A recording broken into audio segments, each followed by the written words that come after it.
चलो हम लोग शुरू करते हैं वाक्य शुद्धिकरण से संबंधित नियम। अब देखो यहाँ पे हम ना कुछ कुछ चीजें पढ़ेंगे, एक एक करके पढ़ेंगे पहले। तो आपके दिमाग में ऐसा हो सकता है कि डाउट आए कि अगर ये ऐसे है, अगर ऐसे हुआ तो कैसे होगा। तो जब तक हम इसे पूरा करेंगे तो हमारे जितने भी डाउट होंगे सब खत्म हो जाएंगे। तो एक एक करके हम पढ़ेंगे तो धीरे धीरे इसको समझते हैं। सबसे पहला पॉइंट हमारा ये कह रहा है, जब हम वाक्य शुद्धिकरण करते हैं और वाक्य बनाते हैं, जैसे हम लोगों ने वाक्य जब जिस दिन पढ़ा उस दिन हमने वाक्य का क्रम पढ़ा था, तो आज हम उसी क्रम में कुछ चीजें देखेंगे कि क्रिया किस तरीके से लगाई जाती है। तो पहला नियम कहता है कि यदि वाक्य में कर्ता कारक चिन्ह रहित आए तो उस वाक्य की क्रिया कर्ता के अनुसार होती है। ठीक है, तो क्या कही पंक्ति ने क्या कहा, आपको कुछ समझ में आया? नहीं समझ में आया, ऐसे ही झूठ मूठ में हाथ मत भरो, मुझे पता है। सबसे पहले आपको इसे समझना है, टुकड़ों में समझना है। इसने ये बात कही है कर्ता कारक चिन्ह रहित। पहले तो इस बात का मतलब समझो कि कर्ता कारक चिन्ह रहित का मतलब क्या है, बिना कारक चिन्ह के। ठीक है, तो जो हमारा कर्ता कारक है वो यदि किसी वाक्य में बिना कारक चिन्ह के आएगा तो उस वाक्य की क्रिया किसके अनुसार होगी? कर्ता के अनुसार होगी। ठीक है, तो हम लोग इसमें वाक्य लिखते हैं, वाक्य प्रयोग करो। लिखो इसमें, सूर्य अपनी रोशनी से जग को रोशन करता है। सूर्य अपनी रोशनी से जग को रोशन करता है। दूसरा वाक्य लिखो, पिताजी हर दिन मेरे लिए फल खरीद कर लाते हैं। पिताजी हर दिन मेरे लिए फल खरीद कर लाते हैं और है पर बिंदी लगेगी। तीसरा वाक्य लिखो, सविता सुबह सुबह सेब खाती है। सविता सुबह सुबह सेब खाती है। अब देखो ये तीन वाक्य आपने लिखे। आपने यहाँ पर देखा कि पहला वाक्य है सूर्य अपनी रोशनी से जग को रोशन करता है। हमने लंबा ही वाक्य बनाने की कोशिश करी है। पहले इस वाक्य में हमारा जो कर्ता है वो क्या है? सूर्य है। इस सूर्य के बाद कोई कारक चिन्ह नहीं है, तो जब इसके साथ कोई कारक चिन्ह नहीं है तो वाक्य की जो क्रिया होगी वो सूर्य के अनुसार ही होगी, यानी इस कर्ता के अनुसार। अब कर्ता के अनुसार होने का मतलब क्या है? यदि ये एक वचन है तो क्रिया क्या होगी? एक वचन। यदि ये पुल्लिंग है तो क्रिया क्या होगी? पुल्लिंग। ठीक है, तो क्रिया क्या है हमारी? कर्ता है। ठीक है, ये लिखी हुई है क्रिया, तो कर्ता है। ये शब्द भी हमारा क्या है? एक वचन है। और करती अगर हम लिखते करती है तो वो स्त्रीलिंग हो जाती, लेकिन ये क्या है? पुल्लिंग है। ठीक है, तो इस बात को ध्यान रखिए। इसलिए कहा जाता है कि अगर कर्ता कारक के साथ यहाँ कोई कारक चिन्ह नहीं आया है तो क्रिया, चाहे फिर बीच में कुछ भी लिखा हो, कितना लंबा चौड़ा भी, तो हमारी क्रिया क्या होती है? फिर कर्ता के अनुसार होती है। बात समझ में आ गई? चलो इसके बाद दूसरा वाक्य बताओ, पिताजी हर दिन मेरे लिए फल खरीद कर लाते हैं। हमने इसमें बहुत लंबी चौड़ी बात कही, ठीक है, बहुत अलग अलग बात कही, इतना बड़ा बनाया, लेकिन फिर भी अगर हम देखें तो जो काम कर रहे हैं वो कौन कर रहे हैं? पिताजी कर रहे हैं। तो आपको पता है कि ये हमारे लिए आदरणीय है, और आदरणीय हैं तो किस में रहेंगे? बहुवचन में। इनके साथ कोई कारक चिन्ह नहीं आया है यहाँ पर, तो कारक चिन्ह नहीं आया है तो जो हमारी क्रिया होगी वो कर्ता के अनुसार होगी। तो बाद में हमने क्या लिखा है? खरीद कर लाते हैं, तो लाते हैं पर बिंदी लगाई है हमने। तो ये जो हमारी क्रिया है ये हमारी क्या है? बहुवचन है, यानी पिताजी हमारे क्या है? बहुवचन में आएंगे, पुल्लिंग है, तो क्रिया भी हमारी क्या है? बहुवचन है और पुल्लिंग है। ठीक है, तीसरा वाक्य, सविता सुबह सुबह सेब खाती है। अब यहाँ पे अगर हम कर्ता की बात करें तो वाक्य में कर्ता कौन है?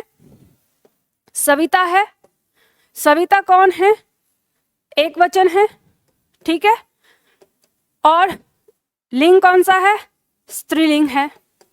ये जो मैं पॉइंट लिख रही हूँ चाहो तो इसे लिख सकते हो आप। सुबह सुबह सेब खाती है, ठीक है, तो क्रिया क्या है? खाती है। क्रिया किसके अनुसार हो गई? सविता के अनुसार, क्योंकि सविता के यहाँ पर कोई कारक चिन्ह नहीं है, तो क्रिया हमारी क्या हो जाती है, स्त्रीलिंग हो जाएगी, एक वचन हो जाएगी। बात समझ में आ गई?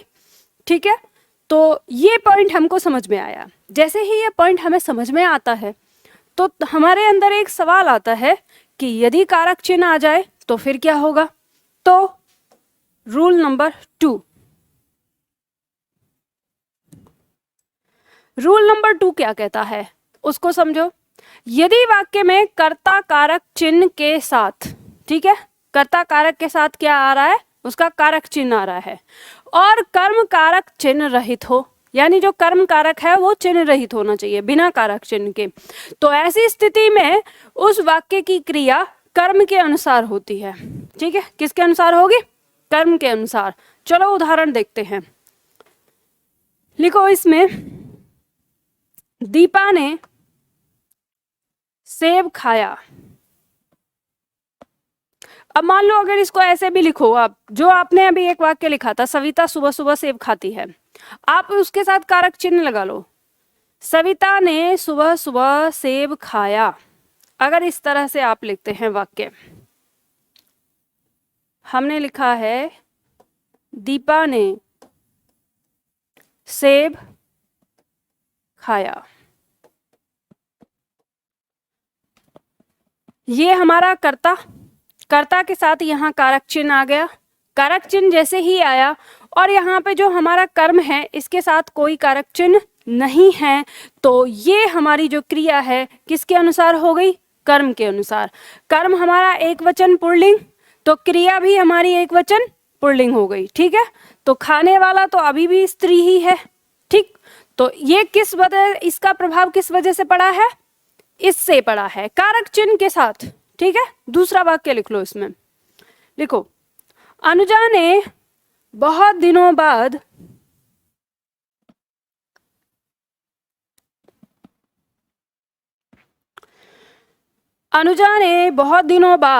दर्पण देखा।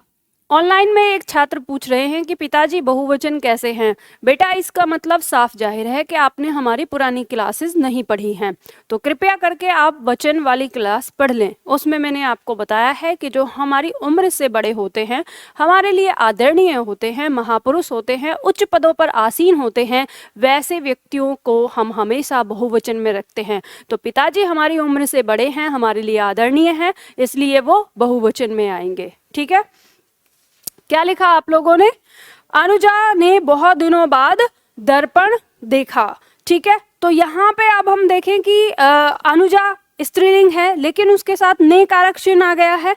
ने कारक चिन्ह आ गया तो अब हमारी जो क्रिया है वो किसके अकॉर्डिंग होगी, कर्म के अकॉर्डिंग। कर्म क्या है इसमें, दर्पण है। क्या देखा, दर्पण देखा। दर्पण पुल्लिंग है, एक वचन है, तो क्रिया क्या हो जाएगी, एक वचन पुल्लिंग।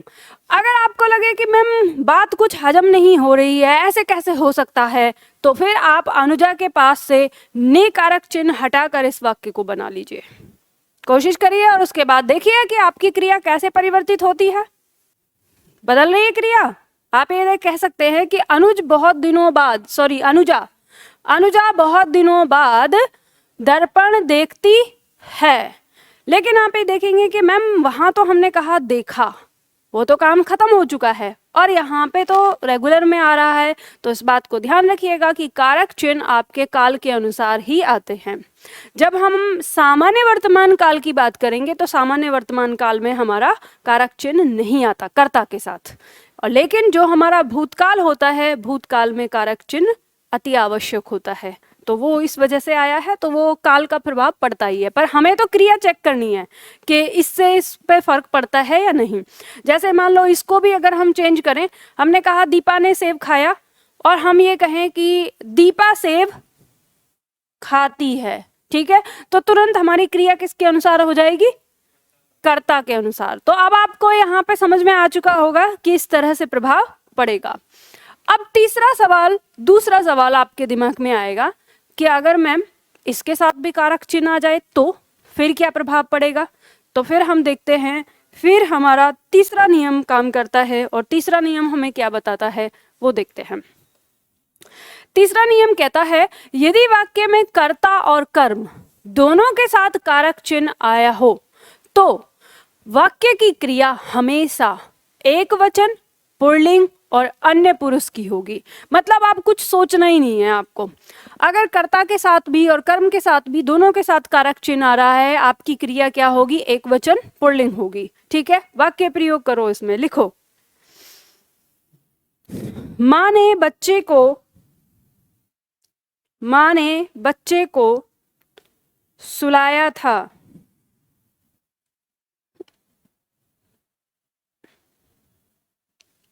माँ ने बच्चे को सुलाया था। ऑनलाइन क्लास में बच्चे ध्यान दें, जिनको अगर बोर्ड पे दिखाई नहीं दे रहा तो बोर्ड पे आपको देखना नहीं है, ये तो एक संकेत मात्र है आप लोगों को समझाने के लिए। आप लोगों के पास ये होगा प्रिंटेड, ठीक है, तो वहां पर ध्यान दीजिए। आप बोर्ड वाली चीजों पे ध्यान मत दिया करिए, बोर्ड पे तो उस पर ध्यान दीजिए जो मैं लिखती हूँ। ठीक, क्या लिखा आपने? माँ ने बच्चे को सुलाया था। दूसरा वाक्य लिखो। दीपा ने राहुल को पीटा है। दीपा ने राहुल को पीटा है।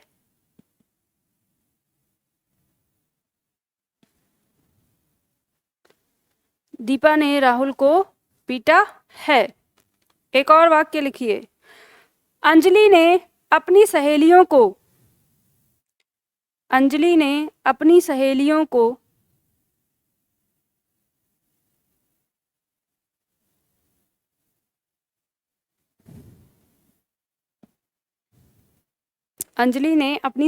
को घर बुलाया।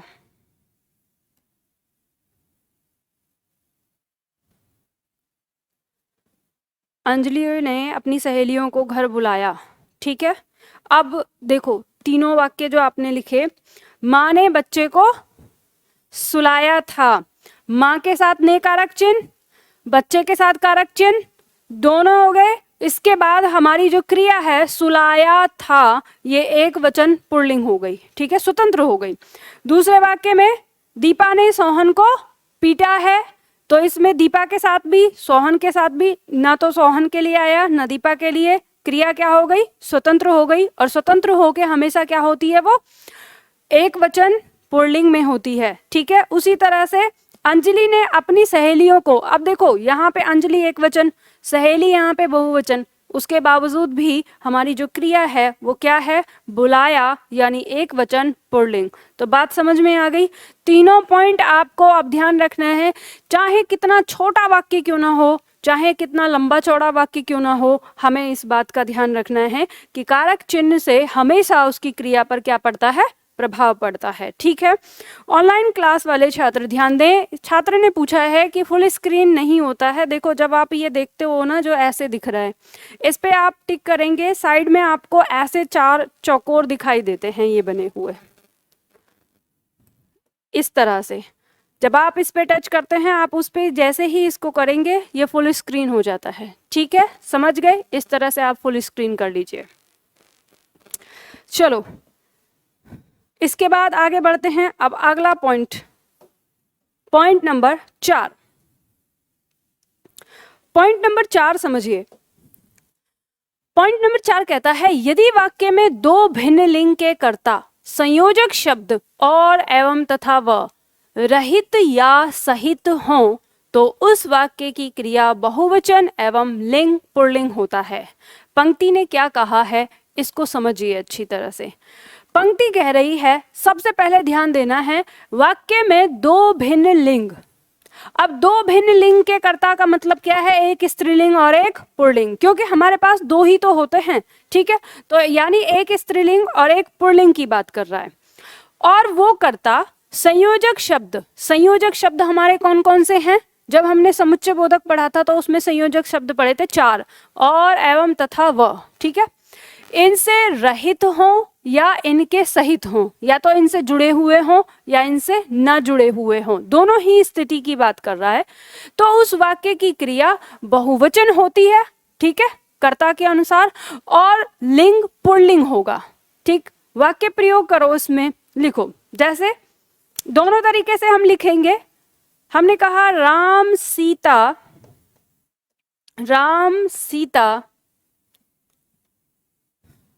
वन को गए।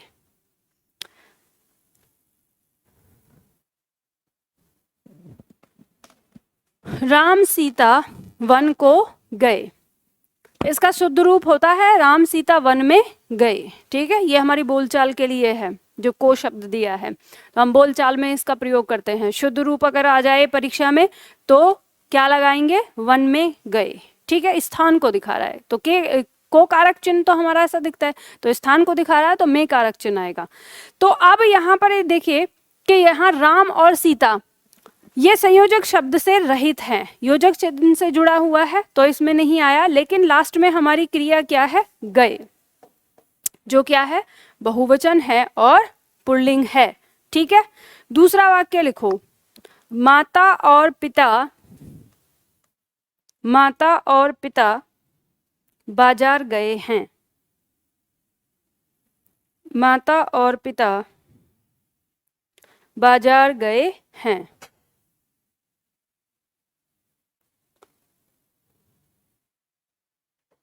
माता और पिता बाजार गए हैं। ठीक है, अब देखो हमने ये लिखा माता और पिता, माता और पिता,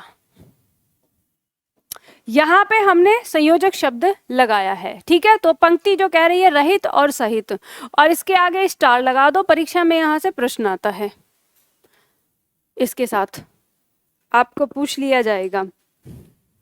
अब हम यहाँ पे पढ़ने वाले 3 नियम। ठीक, और 3 नियम में आपको बहुत सावधानी बरतनी पड़ेगी, ये तीनों एक दूसरे से मैच करते हैं। तो मैं वापस आके एक बार इसको फिर से रिमाइंड करवाऊंगी। अभी हमने इतना समझ लिया, अब इसके बाद हम देखते हैं अगला नियम नंबर 5। नंबर 5 नियम कहता है कि यदि वाक्य में एक ही लिंग वचन पुरुष के अनेक कर्ता हों और अंतिम कर्ता किसी समुच्चय बोधक शब्द, समुच्चय बोधक शब्द मतलब और, एवं, तथा, व, इनसे किसी से जुड़ा हो, तो उस वाक्य की क्रिया बहुवचन होती है और लिंग कर्ता के अनुसार होता है। पंक्ति क्या कह रही है, इस बात को आप समझिए। पंक्ति कह रही है कि हमारा कोई वाक्य है और उसमें एक ही लिंग, अब जब एक ही लिंग की बात हो गई, या तो सारे स्त्रीलिंग होंगे या तो सारे पुल्लिंग होंगे। ठीक है, एक ही लिंग वचन, या तो सारे बहुवचन होंगे या तो सारे एक वचन होंगे। ठीक है, और पुरुष मतलब आपका उत्तम पुरुष है, मध्यम पुरुष है या अन्य पुरुष है, तो उसकी बात हो रही है यहाँ पे। तो एक से होने चाहिए। जब एक से होते हैं तो उसका तरीका क्या होता है, अंतिम कर्ता आपका किससे जुड़ा होता है, और, तथा, एवं से जुड़ा होता है, और उस वाक्य की जो क्रिया रहेगी वो बहुवचन होगी और जो लिंग है वो कर्ता के अनुसार होगा, कर्ता जिस लिंग का है वो। तो इसमें वाक्य प्रयोग करते हैं, उसके बाद इसको विस्तार से समझने की कोशिश करते हैं। देखो इसमें दीपक,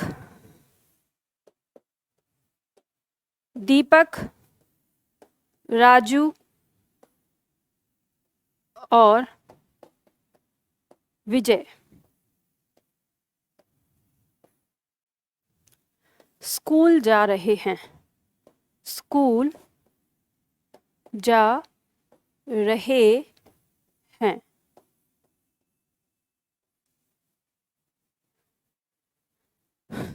दूसरा वाक्य लिखो, दीपा, जया और शीला बाजार से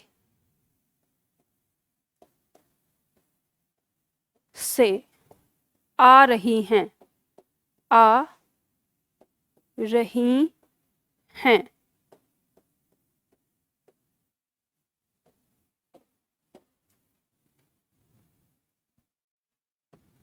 लिख लिया।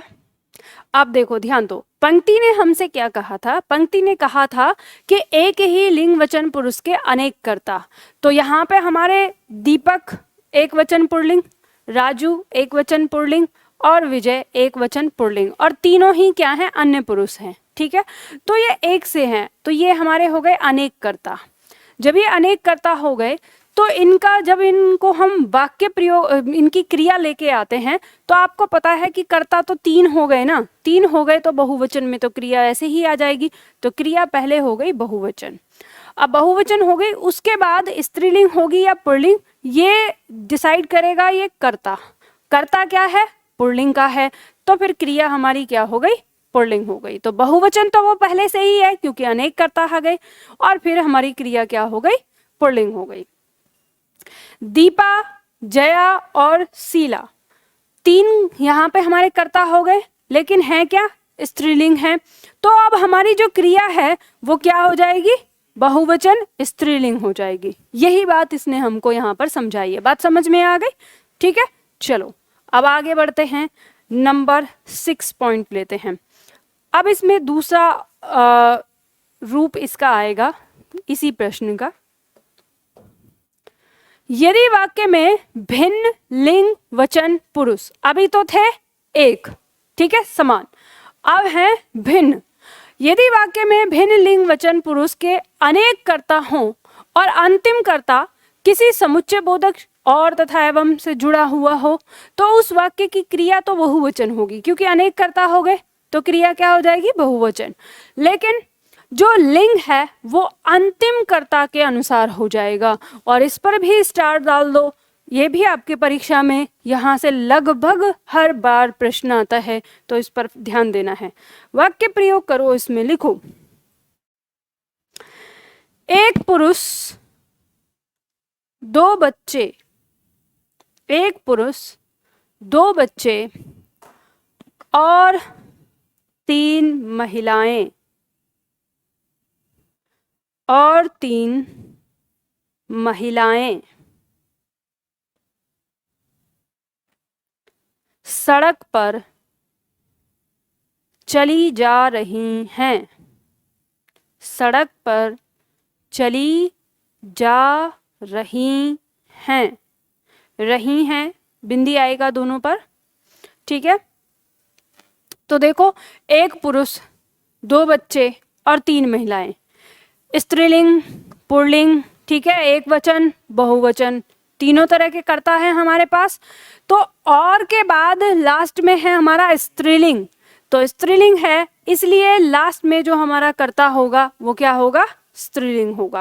अब हम जैसे लिखते बोलचाल में हम क्या बोलते हैं? हम ऐसे बोलेंगे, एक पुरुष 2 बच्चे और 3 महिलाएं सड़क पर चले जा रहे हैं, ऐसे बोलेंगे, कॉमन ये चीज करते हैं हम। ये गलती होती है, इसलिए ये आता है। तो ध्यान रखना है, अंतिम जो आपका कर्ता होगा उसके अनुसार क्रिया होगी जब भिन्न भिन्न होंगे। एक और इसमें उदाहरण लिख लीजिए, लिखिए, 4 गायें, 4 गायें,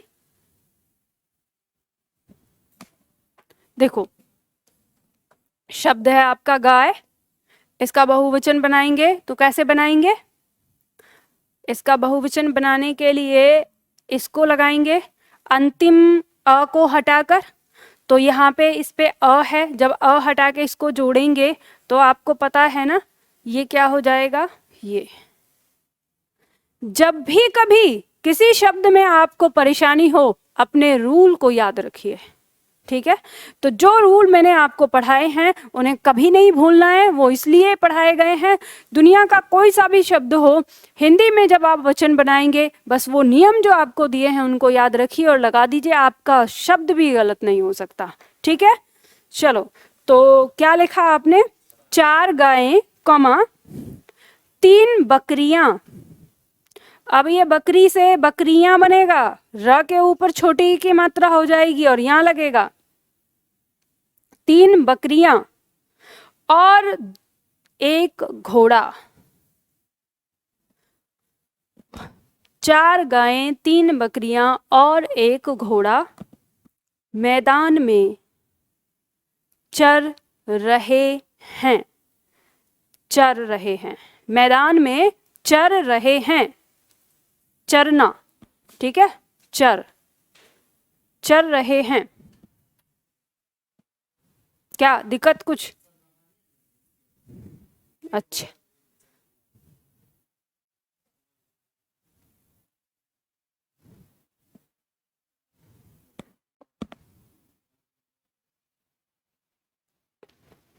समझ गए? एक वचन नहीं होगा, क्रिया तो बहुवचन होगी। क्या बदलेगा? लिंग बदलेगा। ठीक है, ऐसे गाय हैं, बकरियां हैं, संख्या में ज्यादा हैं स्त्रियां, लेकिन उसके बाद भी उसमें एक पुरुष आ जाने से ही वो क्या हो जाएगा? पुल्लिंग हो गया, क्योंकि अंतिम में है, लास्ट में दिया है तो पुल्लिंग हो गया। ठीक है, ध्यान रखना, परीक्षा में आया हुआ है ये वाक्य। तो इस तरह से आपके सामने ये पॉइंट आए। तो अब यहाँ पर थोड़ा सा कंफ्यूजन है कि कब अंतिम कर्ता के अनुसार होगा और कब नहीं होगा। तो देखो ध्यान दो, हमने यहाँ पर 3 नियम पढ़े हैं। नियम नंबर 4 कह रहा है कि अगर आपका एक वचन दो मतलब आपका स्त्रीलिंग और पुल्लिंग दोनों लिंग के कर्ता अगर एक साथ आए हैं, 2 कर्ता आए हैं, तो ऐसी स्थिति में, अब वो चाहे संयोजक शब्द से जुड़े हों या ना जुड़े हों, ऐसी स्थिति में आपकी क्रिया तो बहुवचन होगी। ठीक है, लेकिन जो लिंग है वो सदैव क्या होगा? पुल्लिंग होगा। ठीक, उसके बाद तो यहाँ पे हम समझ गए कि जब 2 की बात कर रहा है उसमें हमेशा पुल्लिंग होगा। ठीक, इसके बाद पॉइंट नंबर 5 कह रहा है कि जब एक ही लिंग वचन के होंगे तो जिस लिंग का होगा वही लिंग आ जाएगा।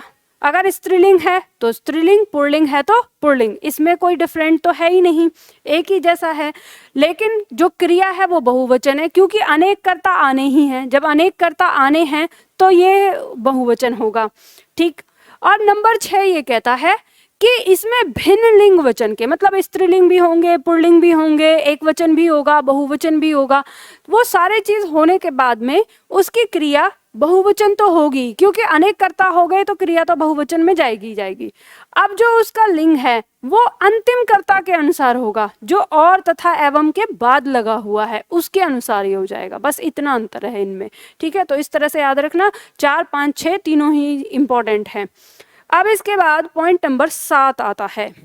पॉइंट नंबर 7 क्या कहता है, इसको देखिए। पॉइंट नंबर 7 बोलता है, यदि वाक्य में अनेक कर्ता समुच्चय बोधक शब्द, समुच्चय बोधक शब्द में कौन सा? या अथवा, इन दोनों में से किसी शब्द से जुड़े हुए हों, तो उस वाक्य की क्रिया अंतिम कर्ता के वचन एवं लिंग के अनुसार होगी। बात क्या समझ में आई?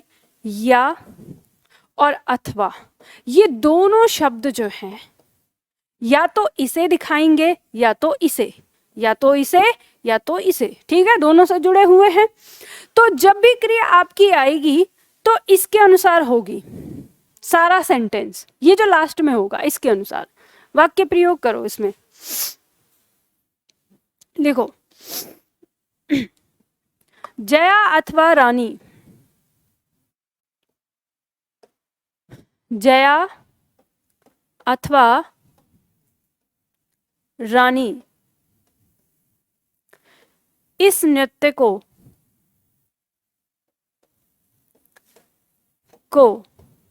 अब क्या होगा? जानती है या जानती हैं? जानती है। ठीक है,